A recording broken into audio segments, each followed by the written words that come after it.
This is the Red Beard Podcast. Hold on to your butt. Do we really suck? Or is this guy really that good? I have one speed, I have one gear. Go! Hey, what's going on, everybody? This is Tony from the Red Beard Podcast, and you guys are joining us for episode 31. I'm here with my buddy Cooley on Skype. What's up, buddy? Hey, what's up, man? Nothing much, dude. Yeah, I'm glad that we're getting back into the swing of things, man. Last episode was pretty awesome, where we went to that school and talked to those kids. I definitely want to go back to that school because I thought it was kick-ass. Yeah, the kids at Alvarez are great. I actually had a little discussion with Rob after the fact, and you know how we've been talking about doing some man on the street stuff, right? Yeah. Well, I talked to him about possibly being able to get a couple of the kids to come out with us. Oh, that'd be sick. And work with us on the street and try and do some things and, you know, talk to some of our fans, our listeners that are out there. And, you know, I just thought it would be a cool way to engage them in the process and get them going. Yeah, no, I agree, man. When I went to pick up my license and yours at the school, because, so basically we left our licenses behind there, everybody, because, they have to take something for collateral when they give you a badge to get into the school so they know you're not just, like, trespassing. But we returned our badges and forgot our licenses, so we were driving illegally for, like, a week. So that was awesome. Yeah, we didn't even know. I didn't even know. Yeah, I literally found out. Somebody was like, "Oh, I need your ID for something." I forgot what it was, and then I was like, "Yeah, sure." And then I was like, "Where's my license?" And I was really confused, and then I figured it out. But anyway, I talked to him when I picked up the license, and he said that he definitely wants to do some video work, wants to get us to come in and really get down and gritty with them about what they're doing, and he wants to do take some sound bites and put those out. So I think it's going to be good, man. I think they're really fun to work with, and I think they would be fun to actually take out on the street and kind of talk with people. That would be a blast. So yeah, I think so we'll too, man. We'll share some of that stuff with you as it develops. But we need to talk about it because it is almost a week from when The Walking Dead came back and premiered, and it was insane. One of the coolest episodes I think I've ever seen on The Walking Dead. I don't know about you. Yeah, no, I totally agree, man. That's it was hands down one of the best episodes of the series. Oh yeah, and I think my favorite scene out of the whole thing was probably when Daryl just took the friggin' grenade launcher, rocket launcher to the middle of that biker gang and just wiped them out completely. Yeah, and that's how the show opened, man. That was it was crazy. Like, you opened the show with a biker gang getting blown apart by a rocket launcher. And it just got better from there. Oh, it did. And I think one of the things they did with this too is that they kind of took care of characters that I don't think were really helping the storyline grow at all. Like, they got rid of the blonde chick, and they got rid of her son that everybody hated. Yeah, because he was just, that kid was just waiting to die. Unfortunately, he is just too traumatized to be in any kind of situation. So it was somebody I felt that had to be killed off, because if he wasn't killed off, he was actually going to end up killing everybody else, which did technically happen in that scene. He got himself killed and his mother killed. So yeah, and Carol is to blame for that, because the kid's standing there and he just keeps remembering what Carol told him about getting tied to a tree and eaten by zombies. Yeah. I mean, I will say this though, as much as I was a fan of Carol, I'm starting to not be a fan of her. Like, she's kind of just being a little unreasonable and kind of turning into a little bit of a bitch. It's like, I understand that it's kill or be killed, but there comes a time where I think she needs to maybe chill out, and she just doesn't want to listen to anybody. She doesn't want to listen to what anybody has to say. It's her way or the highway. And I feel like eventually that's gonna cause some problems, and it already has. Her and Morgan, got into a thing, and that was kind of mildly addressed. That's some stuff that's still to come. And then she, shot that wolf. That was, just kind of dragging that nurse through the through the sea of walkers, which I can understand where she was coming from, because she doesn't really know what's going on and how he's kind of starting to maybe change, and just took him out. But still, it's just like, I don't know. I kind of got pissed off when she killed him. I don't know why. I mean, how about when the person that he was holding captive is screaming, "No, don't kill him. He's changed." Yeah, I know. Even though, yeah, I mean, yeah, he hasn't changed really. I mean, that guy will flip on a dime, I think. And I still don't know enough about the wolves. You know what I mean? Well, yeah. I mean, the wolves are definitely. I don't know. I mean, we've talked about this before, man. I think that they're kind of like the attack dogs that they send in to kind of see what kind of feedback they get. And I don't know. I don't think so, because I don't think. I mean, based on what Negan's group was saying about how, like, oh, I need you to lead us back to your town, where you're from, all that stuff, right? I don't think Negan's group doesn't. The saviors, they don't know about Alexandria yet. Well, no, that's not what I mean. I mean, I think that there's another group out there that's actually controlling the wolves in some way, because, they definitely look like they're on something, or they found something that they're getting high off of, or I don't know, dude, who knows? I mean, maybe they're just psyching each other up, but it's like they don't seem like they're thinking rationally. It's almost like an entire group of people just like lost their minds, like they're becoming like psychotic. So, but I feel like maybe they're doing some kind of drug, and on their own, and just coming into this town and like losing it and killing people, or somebody's supplying it to them that we haven't met yet. So I was starting to come to the idea that they're actually just nomads. Like, they don't have a town, they don't have a real camp. Like, they're just they're a pack that just roam. And they have their little I mean, they definitely could be. Yeah, I mean, I think that they could be. I think I do. I don't know. I don't know what their agenda is, though. It's like, because they came in and they just started killing people. Like, were they going to take over that town, or were they just going to kill everybody and then leave? Yeah, nobody knows. But that's my point, though. It's like, why come in and just destroy everything? If there's, I mean, mindless killing is one thing, and that would make sense if that's what they're about. Just kind of like, fuck it, let's kill everybody, and it doesn't matter. There's no point to this. It's just consume every single resource we can and move on. Or, did they have intentions of taking over that town? Yeah, but yeah, the rest of the episode was pretty cool with Glenn finding Maggie finally. Like, they actually like see each other. Maggie actually gets confirmation that Glenn's alive and everything is good. She gets confirmation that Glenn's alive and almost is not alive. And then he's alive again. That's just Glenn's thing. Like, you watched Hot Tub Time Machine, right? Yeah. All right. So my buddy Ryan was talking to me the other day, and he was like, Glenn is starting to remind me of the one-armed man in Hot Tub Time Machine. And I was like, what do you mean? He says, well, you know what's coming, and you're just waiting for him to die. And every time you see him, they bring him, within an inch of like dying, and then it's like, oh no, that's not it. I honestly think that when Glenn almost died, it was kind of like, for me, I was like, oh, like, right, because Becca watched it with me, and oddly enough, like, Becca yesterday goes, oh, she's like, I'm kind of excited for Walking Dead on Sunday. I was like, what? I was like, you're gonna start watching Walking Dead now? And she was like, yeah, I kind of want to now. And I was like, fuck yes. So, but right after he almost had his like death, I said, man, this guy's got fucking 9 lives. Like, he does, dude. He has 9 lives. Like, he but it was one of those things where I was kind of like, oh, god damn it. Like, just die. Like, I'm sick of hearing about, like, is he alive? Is he dead? Just kill him off so we can be finished with Glenn, man. I get so sick of this shit. What I thought was really it was actually kind of humorous was when Glenn was, like, surrounded by all those walkers. And he's trying to fight his way out, and it looks like he's just about ready to die. These guys open up with, like, AK-47s, right? Yeah. And mow down all the walkers that are around him, but like he doesn't get hit with a single stray bullet.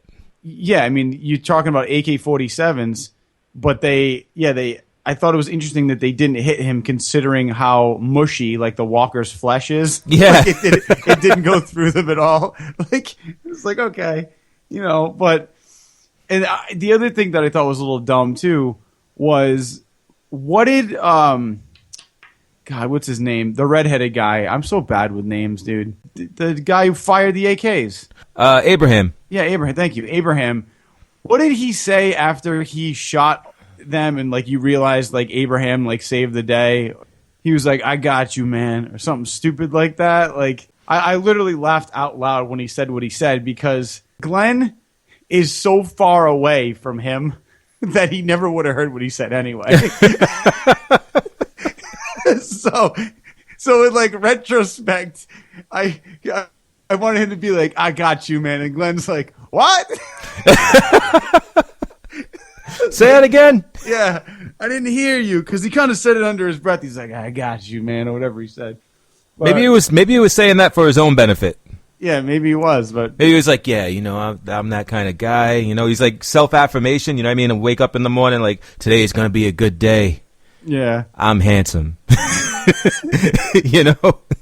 Oh my God! I got my boys back.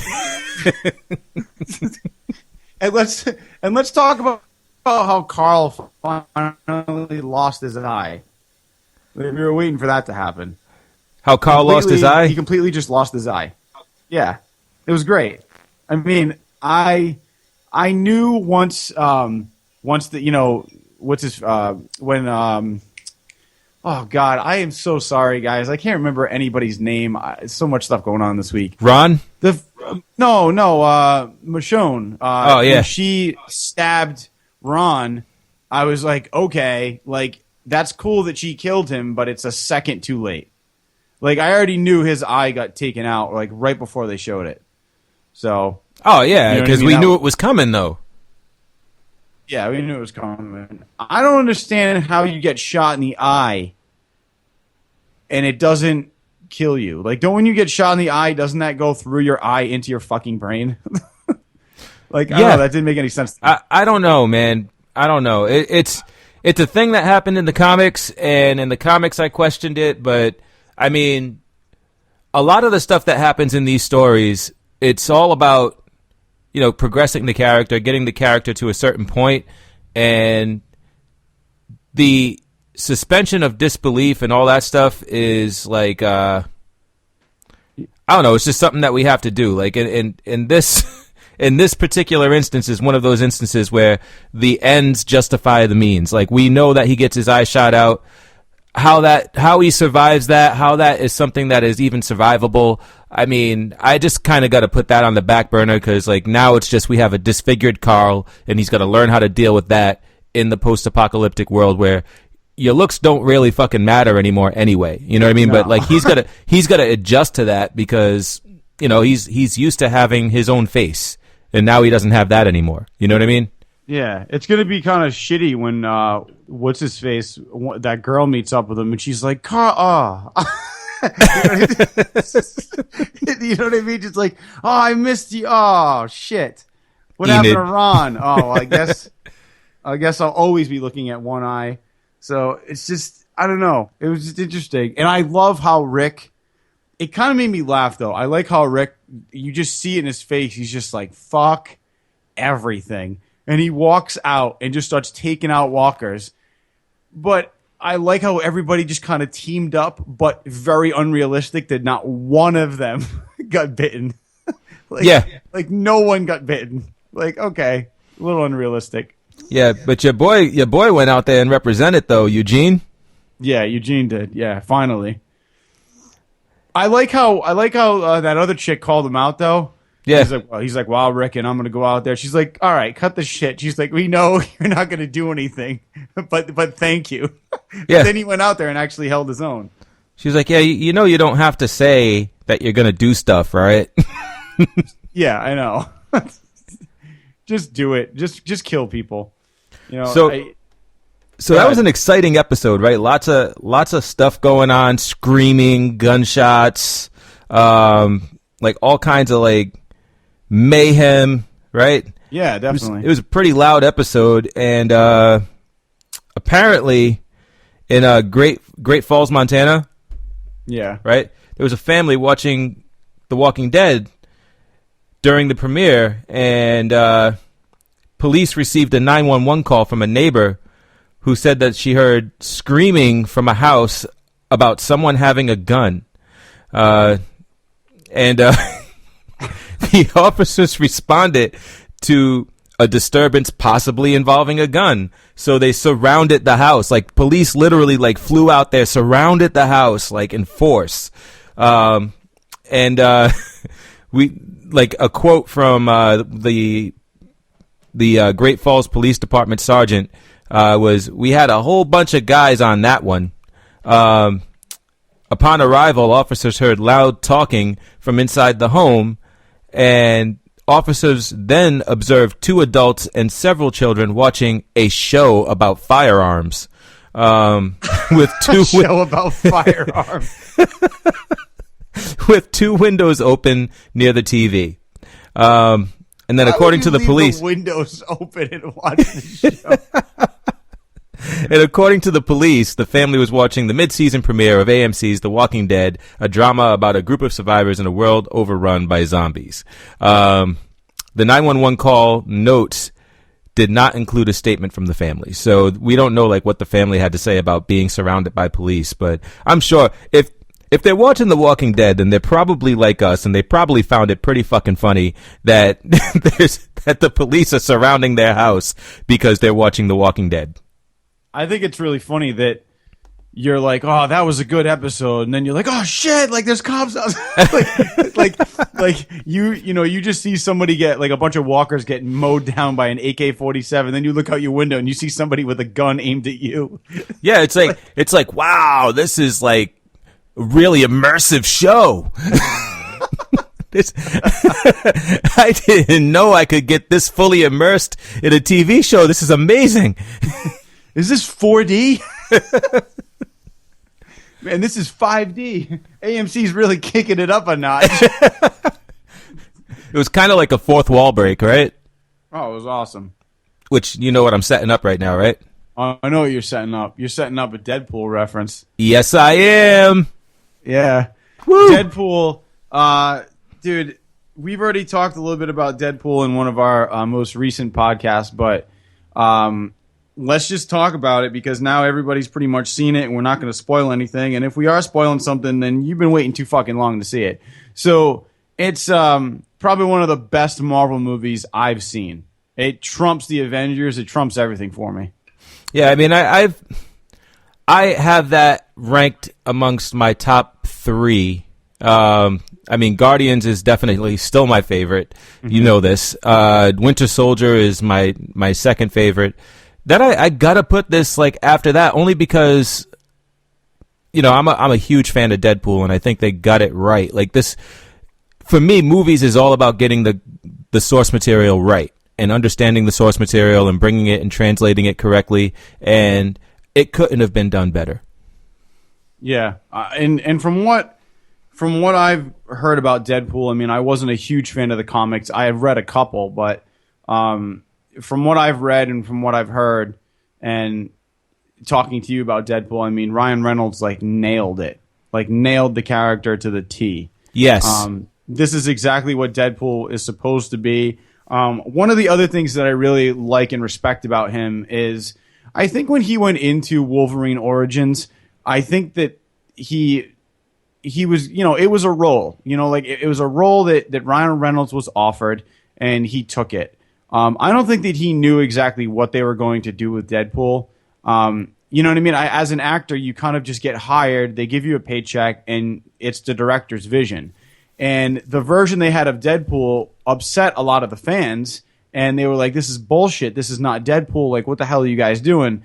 And this was his, 10 years later, this was his way of making it right with the fans, you know, being like, I know that Deadpool wasn't what you guys wanted, you know, but this is my way as an actor kind of making it up to you for the way that they kind of destroyed the character in Origins.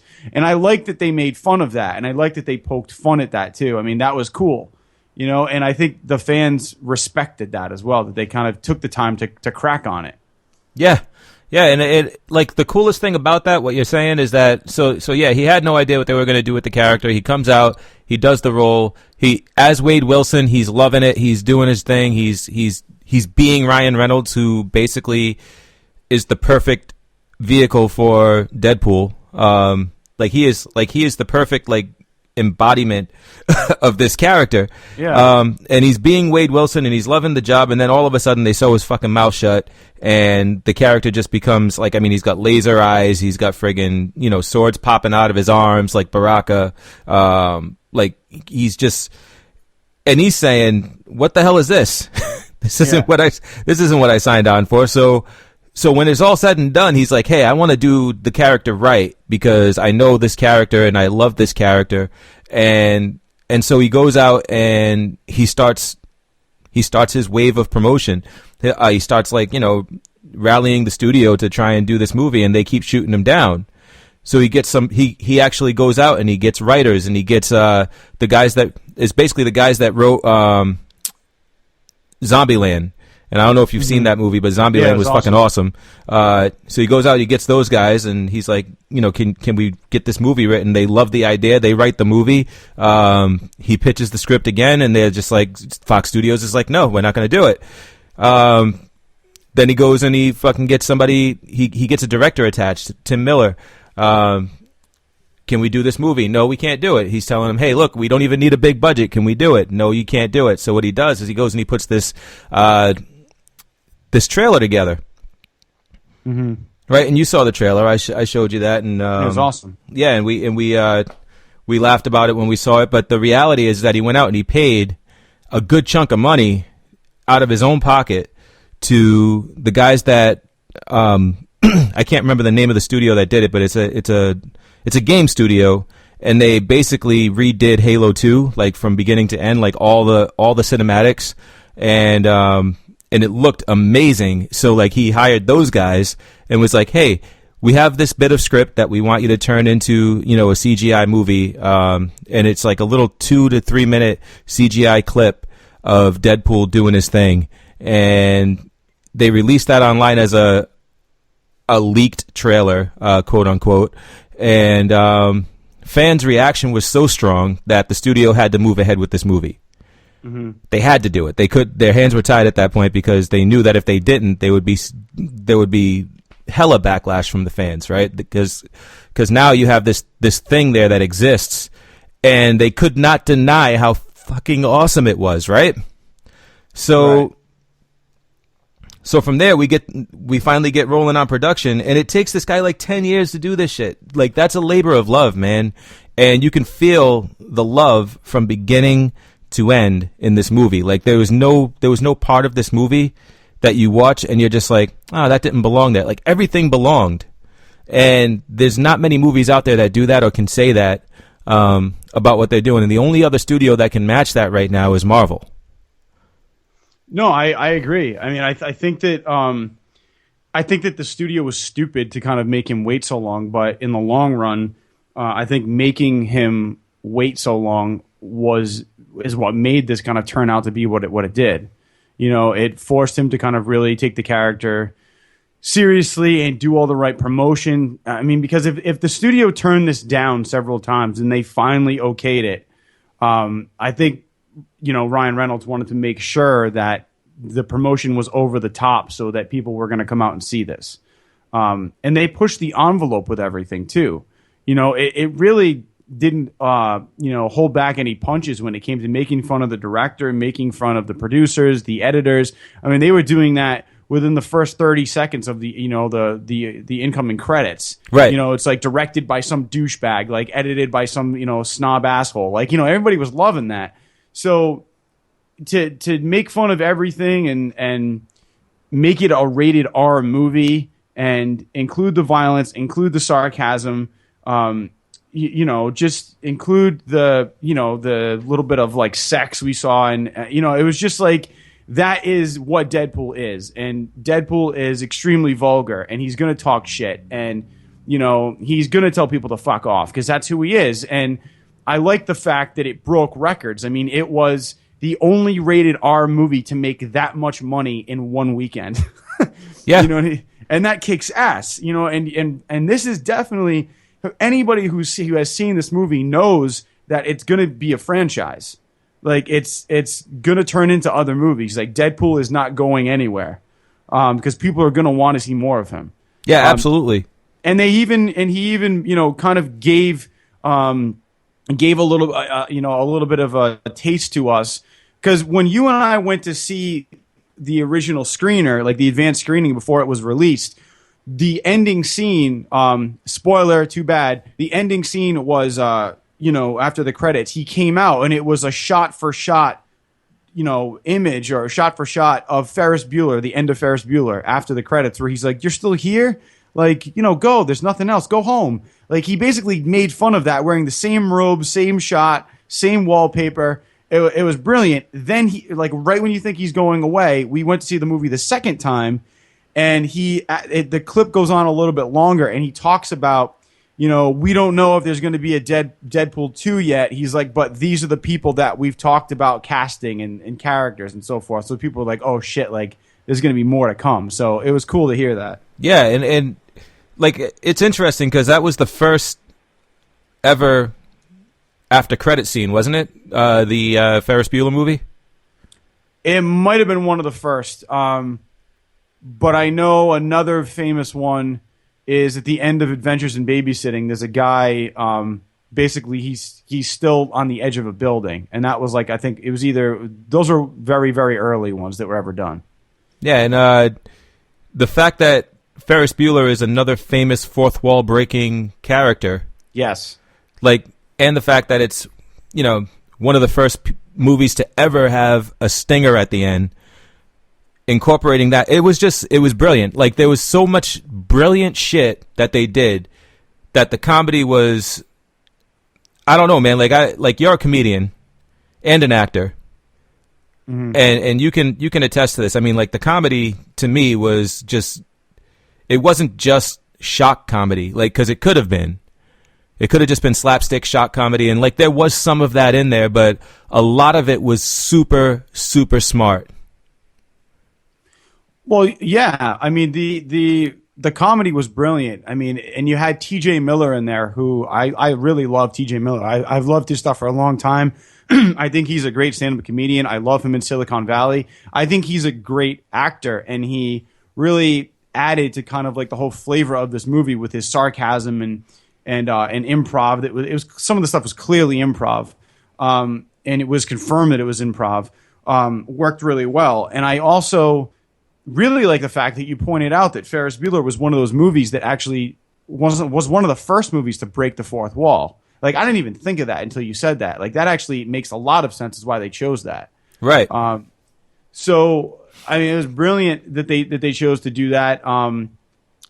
You know, and I really like the fact that Ryan Reynolds confirmed that most of the stuff in this movie was improv.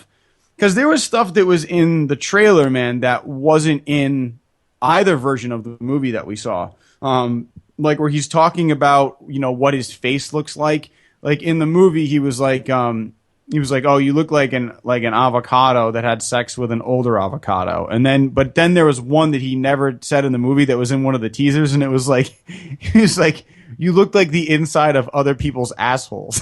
Yeah. Like, and I thought that was fucking hilarious, and they didn't use it, you know? Yeah, I mean, according to T.J. Miller, there's like a whole bunch of stuff that they didn't actually use in that scene because it was it was deemed too vulgar. And he said one of his favorites was you look like a trucker took a shit between your shoulders and molded ears on the side. Right? Like and like those, like it, there were so many things that they didn't use because they said they deemed it too vulgar, but I don't even understand how that's even a thing. Like, because there was so much vulgar shit that, like, I don't know. It was mind blowing, man.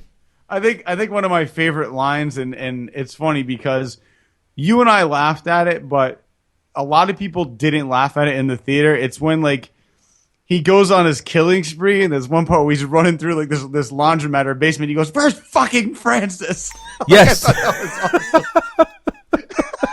awesome. Where the fuck is Francis? Yeah. That was great, dude. This is just some shit like, what's my name? Oh, I'm going to spell it out for you, buddy. Yeah. And he spells it out for him with fucking dead bodies. It's so great. Oh, it's great. Yeah, it was awesome, man. So Deadpool, guys, if you haven't seen it, you're fucking dumb. Go see it. It's like, at this point, you're wasting your time. You really need to go see it. Man, one other thing that I did want to mention, that I know I had talked to you about briefly was Harper Lee died. Yes, sucks, man. Harper Lee. Oh, I mean, was no. What's up? What'd you say? You said that, and I got all excited. I was like, "Yes, Harper Lee died." It's like, sorry, no, that's sad. This is a sad moment. I think you were excited that like we remembered to mention it. Yeah. No, so Harper Lee died.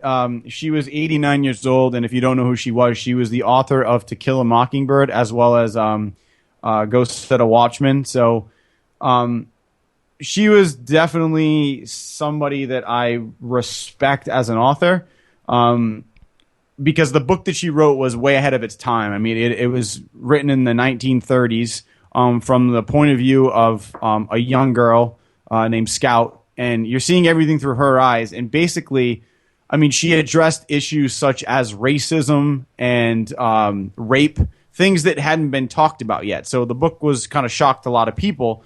But they were issues that, back then, 1930s, racism was a real thing. So to put it into a book and, address that was huge. So it's become one of the biggest or one of the most well-known novels in American literature. And it's read in schools still today. I had the honor of being cast as Atticus Finch in my college years, and it was probably one of my favorite roles to this day. It was awesome to be able to play a character that's part of that big of a classic. Atticus Finch, that's the black dude, right? Atticus Finch is the lawyer. Yeah, definitely. Yeah, Tom Robinson is the black guy. So I know, I was just fucking with you, man. No, no shit, dude. So so that was really cool.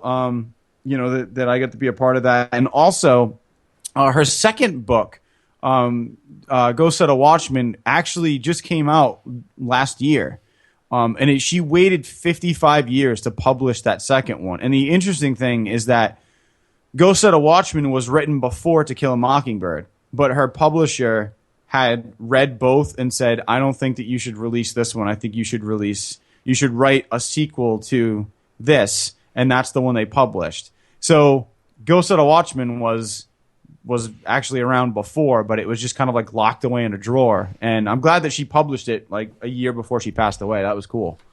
Yeah, that's awesome. Yeah, and it's supposed to actually address racism a little bit more deeply. So I haven't read that yet, but I'm interested to see kind of what the story is. Because To Kill a Mockingbird took place. It's seen through the eyes of a little kid. So I think the other one is seen from the eyes of the same kid, but she is now grown up. So she might have a different point of view and actually realize things were different than what she was actually seeing. So I don't know. I got to read it. So one more thing. Hey. Yeah. All right. Just making sure you were still there. Guys, listen.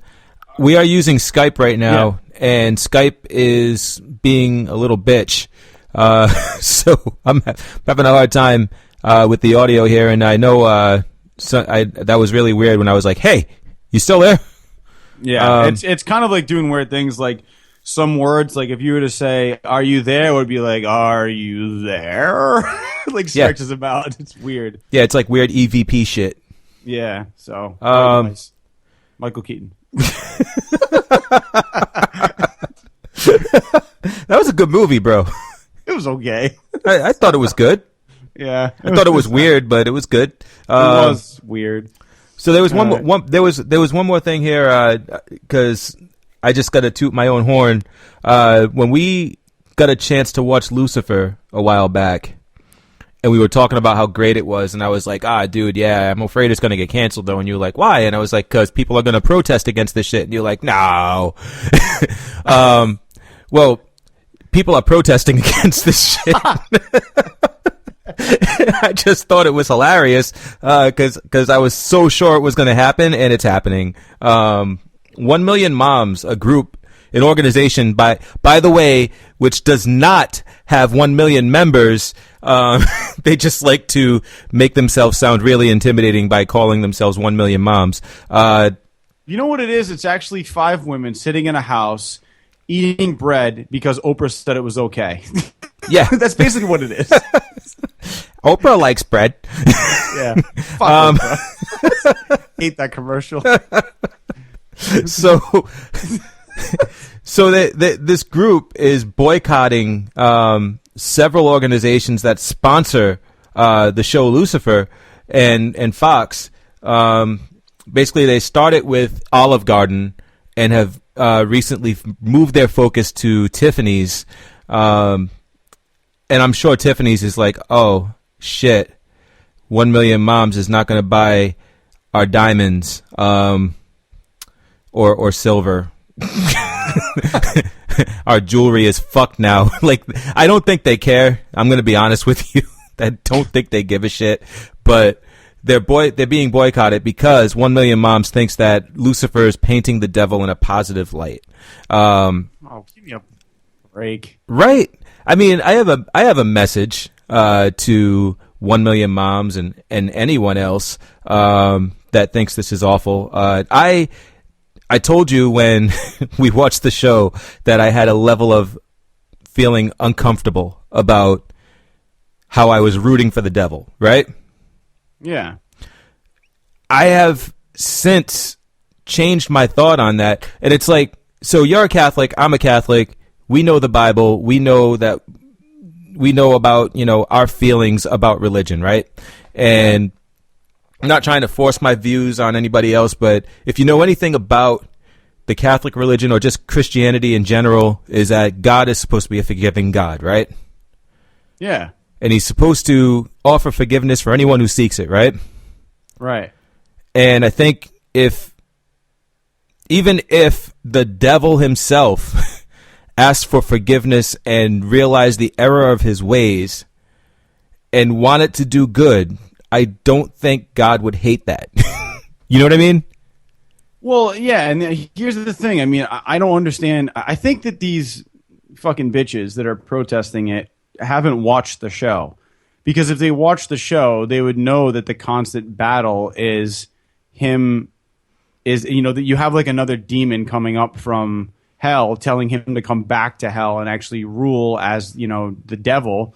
And there's another like bartender friend that's also he brought out of hell with him, and they're both commenting on that like he's kind of getting soft. He's actually starting to give a shit. So if they had actually took the time to watch the show and understand what was going on and that he is starting to change and become good, then maybe they wouldn't fucking be protesting. But these are a group of women, like I said, who are, watching Oprah talk about bread. They have probably a really shitty book club. They have way too much time on their hands. They're probably all stay-at-home moms, who don't have to work and need something to bitch about. That's literally what it is. I think they need to chill the fuck out. It's like, don't complain about something if you haven't taken the time to understand it first. And it's not like he's out there, like, tempting people to do crack and, just mindlessly killing people and tempting people to do all kinds of evil shit. And Fox is trying to make him look good for it. Like, there's a lot of depth to what they're doing with the character. And that's the other part of what I was getting to, is that it's a character. It's not the devil, right? Let's for a minute just entertain the idea that the devil is a real thing, right? An entity that can tempt people to do evil things, and it lives inside all of us and it pulls our strings, right? Let's pretend that that's a thing, This is not that thing. It's a fucking character in fiction, in a work of fiction. And it's entertainment. Like nobody is taking it seriously. You know what I mean? It's not molding people's view of religion or molding people's outlook on, and if it is, then, you know, that's a really weird fucking thing for that to do to somebody. And I feel for the person that is allowing that to happen because, you know, that's just craziness. You know what I think is funny? It's like they're bitching about Lucifer, but nobody seemed to really give a shit about the movie Spotlight that came out that talked about how like all the priests were molesting kids in Boston, like, you know, or just like worldwide. It was like that. If you want to talk about, you know, putting a church on, you know, get it, Spotlight, then you know what I mean? Like, that's a bigger deal than, like, you know, you're talking about a show that is you're not supposed to take seriously. It's a work of fiction where you got this is a true story. Right. You know, like, they got more time to bitch about that than actually, you know, something that really did happen, which still, unfortunately, happens. You know, I feel like that is kind of bothers me. It surprises me, actually. You have more time to focus on something that isn't real than something that actually happened that is under the same umbrella. It's still something that happened in the confines of a religious, you know, undertone or overtone rather, and it still deals with the church. It still deals with good and evil. So I don't know. It's just a little ridiculous. That's all. Yeah, totally, man. I mean, like, on that note, you know, I gotta go and get suited up. I gotta go pick up my composite bow from the shop. Some asshole broke it yesterday when I was trying to hunt him down and take him in.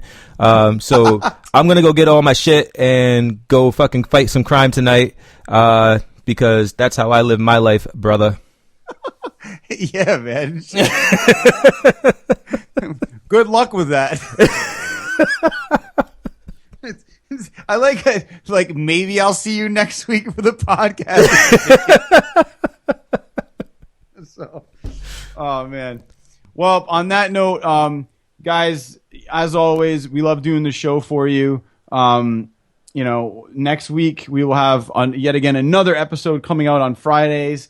I am going to be getting together with my cousin, who I keep mentioning, next week to do the infamous alien UFO based podcast. So that will be my my monthly Tony Flying Solo. So yeah, this cousin of yours is starting to seem like one of these aliens that we never get to see, man. I know, man. Dude, I was texting him right now, and he was like, "Oh, what are you up to?" And I was like, "I'm recording." And, you know, that was pretty much the end of that. He's like, "Oh, well, let's talk next week," because, like, he's out with his wife. We should do a show about your cousin.